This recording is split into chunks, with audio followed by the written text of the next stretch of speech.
ஒரு ஹெல்தியான spinach egg role எப்படி செய்யறதுன்னு பார்த்துடலாமா? இந்த எக் ரோல் மேலே ட்ரெஸ்ஸிங்க்கு 15 முந்திரி கொஞ்சமாக தண்ணி ஊற்றி பேஸ்ட்டு அரைச்சி தனியாக வச்சுருங்க. இப்போ 4-5 பாலக்கீரையை நல்லா கழுவி சின்ன சின்னதாக வெட்டி வச்சுக்கோங்க.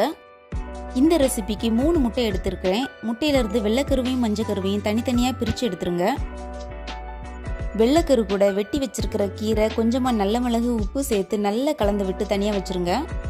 மஞ்சக்கருவை நல்லா பீட் பண்ணி தனியாக எடுத்து வச்சுக்கோங்க. ஒரு தவாவில் எண்ணெய் தடவி வெள்ளைக்கரு கீரை மிக்ஸை அதில் சேர்த்துட்டு முட்டை கொஞ்சமாக வெந்ததும் அதை ரோல் பண்ணி தவாவோட ஓரத்துலேயே அதை வச்சுருங்க. பீட் பண்ணி வச்சுருக்கிற மஞ்சக்கருவை தவாவில் சேர்த்துட்டு அதை லைட்டாக வெந்ததும் அதை வெள்ளைக்கரு கூடவே சேர்த்து ரோல் பண்ணிட்டு எடுத்துருங்க. இந்த ரோலை சின்ன சின்னதாக ஸ்லைஸ் பண்ணிவிட்டு மேலே கேஷ்யூ ட்ரெஸ்ஸிங் பண்ணி சர்வ் பண்ணுங்கள்.